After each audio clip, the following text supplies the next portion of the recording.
All right, here we are. Hello, Millions of Women Strong. I'm Georgiana, and I'm here with Tamori Richardson, who is one of our authors of our inaugural issue of The Wisdom of Women, a journal for women and by women. And so I'm super excited. I'm going to be looking over here to see the Facebook feed. So for those of you that are watching and joining us, you can ask questions. I will be watching it over here. So that if you see me looking over there, I am still listening keenly. All right. So I really want, so first off, thank you for being one of the authors. It really is. So Tamori is an expert in leadership. She wrote about it. You guys got to read the article first off.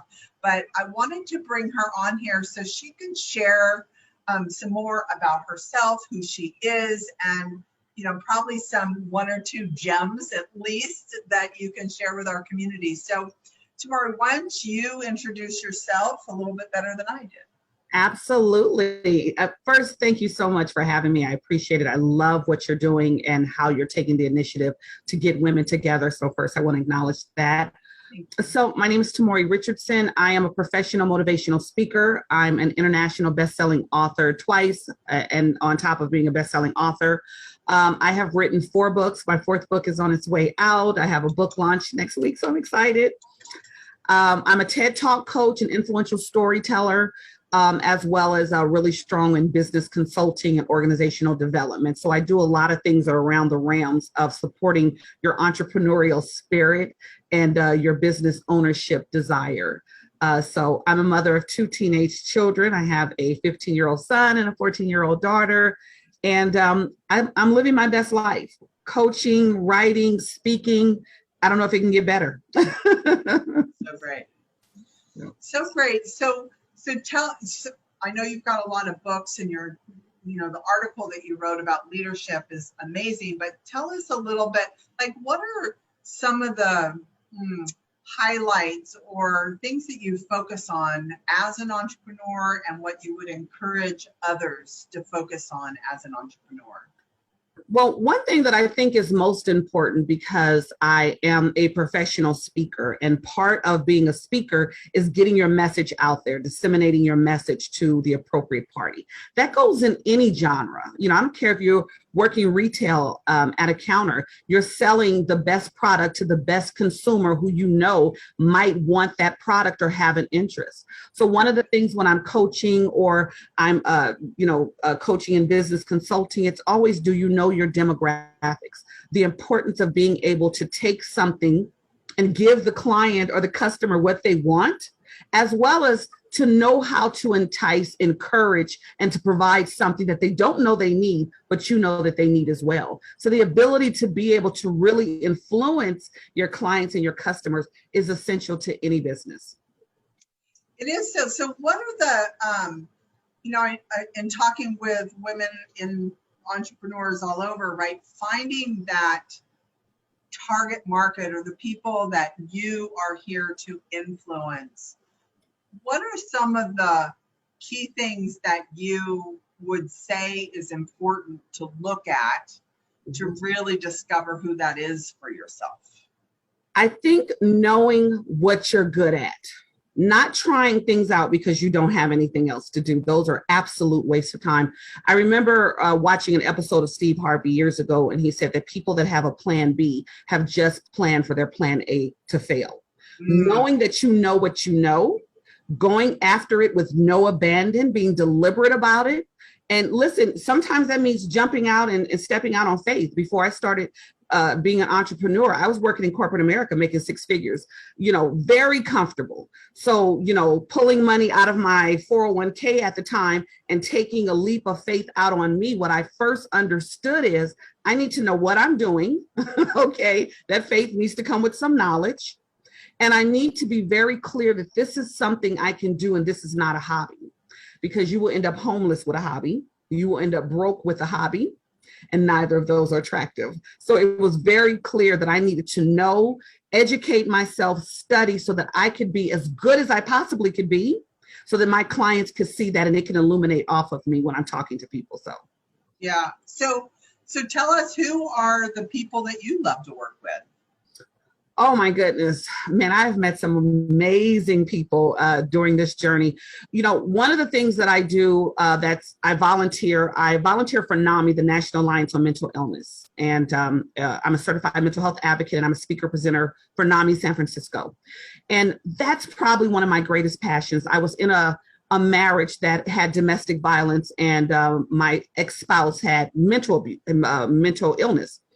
And so that became a passion, because what I understood was, more so than anything, you know, men are also susceptible to domestic violence, but women really get into a place where they're stagnant, and it's sometimes hard for them to move.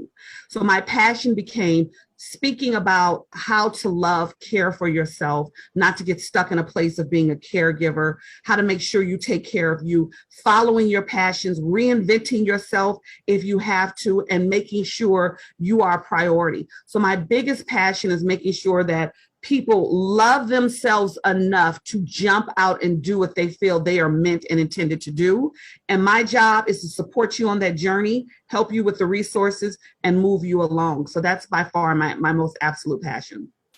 And so when it comes to what you're passionate about and working with people, what is like one or two things that you could give people that are listening, to the checks and balances, or to, you talk about loving yourself enough, right? What is the one or two things, that actions they could take, or something to kind of test, like, do I love myself enough?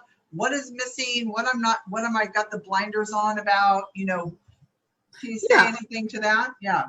I think absolutely, if you feel you have a passion and a desire, I'd always wanted to speak publicly, but there were forces that I had allowed to silence me and not allow me to take the full tenacity of who I am and go full speed ahead. If you have a desire and an urge and a strong passion for something and the ability to do it, you are cheating yourself. It's almost an act of treason, if you will, to not go after what you know you are capable of doing. And to really love yourself means to go to the full extent of being as great as you possibly can, and not allowing anyone to squash that or silence you in any of your abilities. So always love yourself enough to do the most for you and your family, and go after what it is that you desire. It's important. It is important. It's so, I think that's one of the things, and I think around when it comes to Millions of Women Strong, that I am so passionate about is, you know, there is so much that women have to contribute. And, you know, I say this almost every time I talk publicly, you know, everything I do is in service of women thriving, because I think that we're the change in the world. And it literally is going to take all of us. You know, it's going to take your expertise, my expertise, and all the expertise of everybody to lift one another up, because it takes courage, and it's not always good. Yeah. We sink down and we think that we're on our own. And I think that's one thing that I've been super passionate about in the community, is creating a space for people to be transparent, like, and say, you know what, it's not going great right now. I'm really struggling financially or emotionally, or, you know, I don't know what to do, or I'm confused, or I'm overwhelmed, or, you know, all those things that all of us come up against, but we're not talking about it really, you know? Right. And I think that it's so important, because we've got to be there for one another, like what you're saying. And so anything sorry, my little rampage. So no, I agree with you wholeheartedly. I think also with women, unfortunately, there's been a need to compete. Even when you don't know you're competing, you somehow have gotten into a competition and you're trying to wrangle your way around it. But really supporting each other in the sense of, me helping you takes nothing away from me. Me lifting you up, helping you shine, giving you resources, elevating you does not diminish me. Actually, it elevates you to have the ability to look outside of yourself and love, help, support, care for, give something to someone else when you know that they don't have it. So that's one of the biggest things as women. I think we have to understand, and we have all different personalities. I have a strong personality, and sometimes my personality for, women who might have, maybe a little bit more passive, I try to watch that as much as possible. So I don't want people to feel that I'm not approachable. How we operate, communicate, and process with each other is all the things that are going to make us all the better for each other and with each other. Yeah, I think there's one, what is that saying? I always ruin it. People don't care until they know how much you care. Like I said, it's not right. like that, right? But right. I think that's what it is. And focusing, my saying that I love so much is, how can I be of service?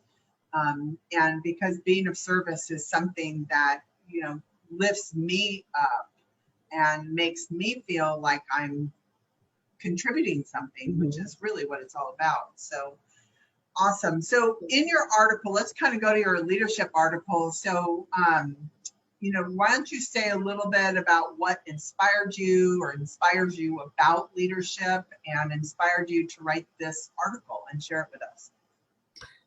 I think the word leadership is like every other word in a dictionary. Like the word love is so overused. Everyone's a leader. Everyone wants to be a leader. Everyone thinks they're a leader. But do you really know what a leader is? Like, a leader doesn't have to be the loudest voice, right? I learned that years ago because I had the loudest voice. A leader doesn't have to always be seen and in the front. That's not what makes you a leader. Oftentimes, that's the opposite of what people see. When you don't have the ability to step back and allow somebody else to shine, when you know you have the loudest voice, when you know you have the loudest presence, that's what diminishes you. That's what takes away all that good stuff from you, because you know you can, and instead you don't. So I wanted to write the article about leadership to ask people, to challenge them to think about, are you doing these things? Are these things that are, as a leader, are you talking all the time and never listening? Are you, as a leader, a follower? I think as a leader, I'm very much so a leader in personality and drive, but I'm also a good follower. I'm a good team player. Can you sit back and allow somebody else to take the lead and not have to run over? So it's just all those things that I wanted people to see, that those are the things that really make up a good leader. Yeah, we can run over each other and all of that stuff, but that shows your weakness. That shows your inability. It doesn't show who you are. So that was some of my premise for writing that article. I love it. And I love what you said, because leadership does mean a lot of different things to a lot of different people. And depending on what your leadership is for, I guess maybe not the right word, but especially as an entrepreneur, you are a leader, period. End of conversation. You're a leader.